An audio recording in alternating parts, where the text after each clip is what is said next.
Hey guys, Peter here to tell you about the latest from Cabal, Magno Interitus, out October 21st on Nuclear Blast.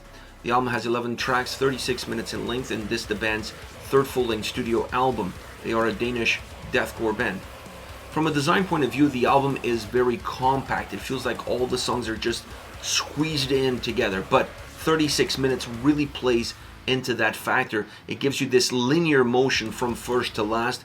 There's a path that you're on and you never really deviate from it. The only exception within this design is Blod, a song that comes at the middle point, sounds nothing like anything that came before and sounds nothing like anything that comes after. Has more of an industrial vibe in the sound and in how the vocals interact and incorporate within that soundscape. This song is extremely important. First of all, it divides the album into two, and its second works as a reset button.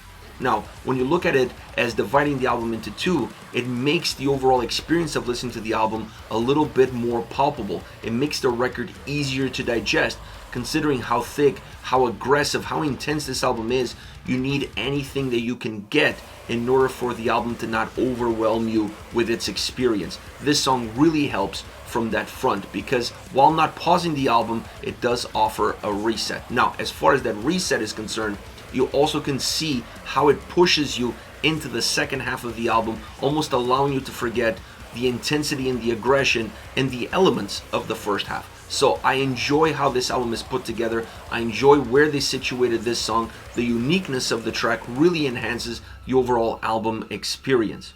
Now, as far as sound is concerned, this album has a lot of electronic synthesizer elements, and I really enjoy them. I thought they were very important on this record in terms of creating songs that were a little bit bigger, that had a little bit more clarity, that had better shape, at times even feeling cinematic, but adding always a sense of atmosphere to how you perceive the track and how the lyrics of the track will impact the listener. Songs that didn't rely as much on those elements felt a little bit more chaotic. They felt a little bit darker, they felt a little bit grimmer. It just was harder for me to connect with those tracks because the volatility within them didn't allow me to completely engage with the overall experience. I felt a little bit lost in some of those songs. So having the synths, having the electronic elements, complementing the sound, creating a better definition of what the song is, of where they're going with it, and what they want to transmit with it, definitely enhanced the quality of those individual tracks, and it gave quality to the overall album. I wish there was a little bit more consistency from that point of view, but if you're trying to create some minimal ebbs and flows on a very linear record without changing the DNA of the record, maybe doing this format of these two styles, of these two approaches, is the best way to go about it because it becomes subtle but enough that the listener would notice, especially if you're listening to this album multiple times. Now, within the sound, I have to talk about the drums and guitars for different reasons. I enjoy the drums on this album. They have power, but I wanted more consistency out of them. I wanted more thickness. I wanted more volume. I wanted them to ground every single song, especially on tracks that feel more chaotic. When there's a lot of chaos happening, you need something that keeps your foot or your feet, I should say, on the ground, and the drums normally have that role. And on this album, due to lack of consistency in terms of what they're putting forward as far as heaviness and aggression is concerned, at some times it allowed me to levitate. It allowed me to lose track of where I was and lose control of the situation. So while I enjoy the sound of the drums throughout the entire album, I wanted to have more of a consistent output in order for these songs to have a little bit more control, in order for them to have a little bit more shape.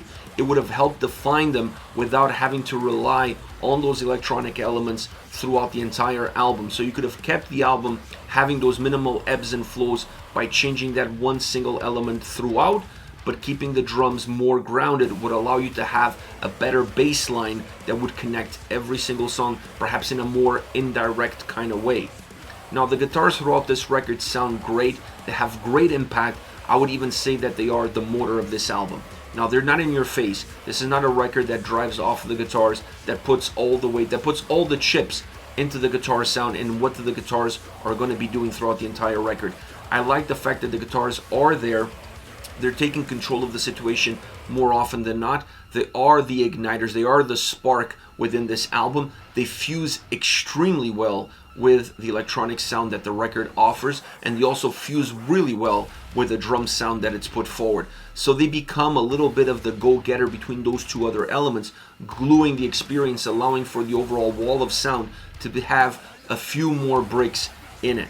And that is a very important element, and one that I really enjoyed. The second one is what I mentioned. They're not in your face. They allow you to breathe. They allow the songs to breathe, and they allow you to breathe within the experience of listening to them. So the guitar sound on this record was on point from start to finish. Now, as far as vocals are concerned, there are a few guest appearances. One of them is Joe Bad from Fit for an Autopsy, but Andreas honestly didn't really need the help. His vocal performance on this album is on point as far as the aggression that the music has, the intensity that the music has, the lyrical content. His voice fits perfectly within everything that the album puts forward. I really enjoyed the layers, the backing vocals that they used, sung in and sung out. It allowed the vocals to feel even bigger, even thicker, even more aggressive, and at times it also added darkness. It also added an atmospheric element because it felt really creepy in terms of how they came along, and not having just one vocal line but having multiples makes that expression of darkness become a little bit more vivid. So the vocals all around on this album hit the mark. They enhance the quality of the experience of listening to the record, and definitely enhance the quality of the lyrical content as well.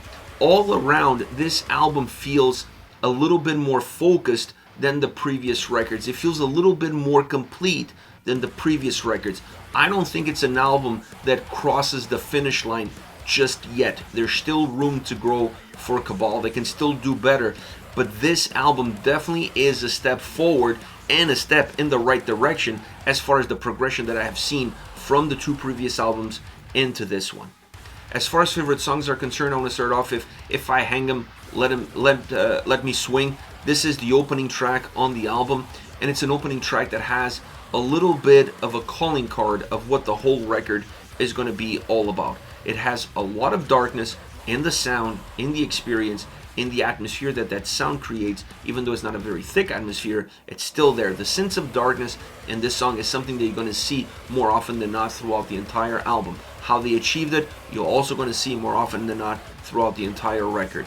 The drums and guitars create heaviness together and movement with that heaviness. You're also going to see that throughout the entire album. The vocals help define the moments of the track, the range, where they're coming in, all of the different nuances that they're offering. Sometimes in songs that feel very linear in its movement, songs that are not necessarily very dynamic, the vocals help create some ripple effects that make the song feel slightly more dynamic. This one is one of those kind of songs. The layers in the vocals that I mentioned earlier are present on this track, and they add to that experience, they add to that darkness, they add to that atmosphere, and they blend really well with everything else that is happening. They blend really well with the sound that was created. A song that at times feels menacing. Menacing from the sound, menacing through the vocals, menacing through the lyrical content. It's a very dark sound all around. It's a very dark song in all of its existence, but it's a great track in terms of how you open the record, because it gives you a small window into the entire album right from the get-go. Next you have Like Vultures. This song feels demolishing, both musically and vocally. It almost feels like you're drowning in the sound. That's the experience. You'll honestly feel like you're completely out of breath by the end of the track, and with every single passing minute you're deeper and deeper into that sound water that this song creates for the listener. The vocals add weight. The vocals feel like they're pulling you down. They're grabbing you by your ankles and pulling you down. The drums sound killer on this song. I honestly love the drum sound on this song. I wish that drum sound that Like Vultures has would a little bit better spread out throughout the entire record, but I don't want to get into that again. But the drums sound phenomenal. The guitars have more of a dynamic drive, so you see the drums holding the track down, grounding the song. The vocals are doing the same thing, and then you have more of a push from the guitars in order to create movement, in order to make the song more dynamic. The synths, the electronic elements complement the experience, complement the sound, allows the song to feel complete across all of its pieces. At times it almost feels cinematic. That's how big the song spreads out. That's how big the song becomes. Last but not least, definitely last. This is the last track on the record, Plague Bringer, a closing track that really pushes you over the finish line. If I Hang, Let Me Swing is a great opening track because it opens the window into the experience that the album is going to offer. This song closes that window. It really has a sense of finale to it. The finality that it offers it in the sound experience, it offers in the vocal performance. So it brings it all together. It really allows you to see that you've reached the end of the tunnel with this track. It has great volume, it has great heaviness throughout. The vocals help define that heaviness as well, and once again the electronic elements help shape the track, give the track some borders, and controls the chaos ever so slightly. So it's a track that's volatile, that's about to burst but never really bursts because of the sound composition that really holds it all together. This is it, Cabal with Magno Interitus, out October 21st on Nuclear Blast. Let me know your thoughts on the band, on the singles. Use the comment section below. I'll be reading those and getting back to you. Take care, guys.